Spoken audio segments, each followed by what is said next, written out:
so these are my 5-minute pancakes. This is a half measuring cup.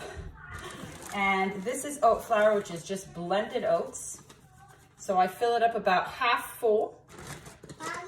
The rest I do with, this is whole wheat pastry flour, so I just fill up the rest of the cup with flour.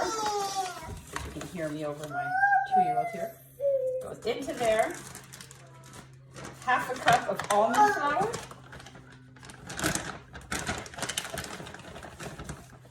Right there. And a fourth of a cup, definitely not, a fourth of a teaspoon of salt, 1.5 teaspoons of baking powder. This one I do not sift. I find the baking powder is much more forgiving than baking soda, so I haven't had any clumps so far. There are my dry ingredients. Give it a little whisk.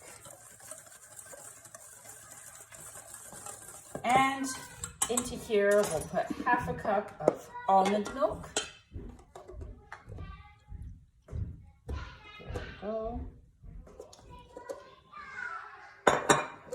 This step, you can actually skip. I have skipped it many times.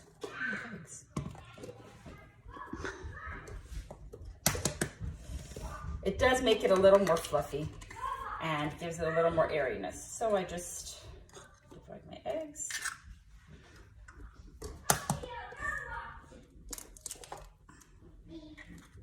And you can make this with buttermilk as well. I would just add an extra tablespoon of buttermilk. They come out really good, really nice and fluffy. So I just beat the egg whites. I don't beat them until they're perfectly stiff peaks at all. I just beat them to give them a little extra air. In the meantime, I have an electric stove, so I do have my, and I have cast iron pan. So I do have my pan heating up there on a low flame because I have a daughter who likes her pancakes almost white, which I find extremely odd, but she likes them to look like they're almost raw. So I have to cook them on a low and slow flame. In general, these pancakes do better on a, kind of a moderate to lower flame.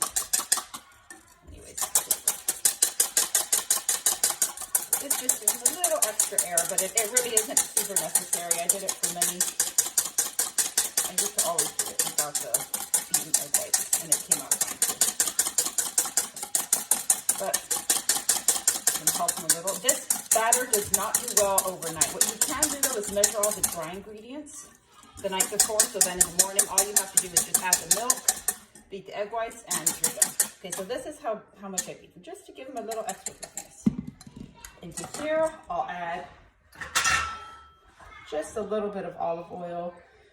You can use any oil, obviously. It's about 1.5 teaspoons, maybe a tablespoon. A little bit of maple syrup. Again, this depends on how sweet you want it. I usually end up putting about 1.5 teaspoons.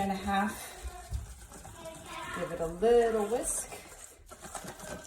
Again, don't overmix it. It will get gummy. And there we go. Scoop this in there. There's my other daughter coming down asking for breakfast.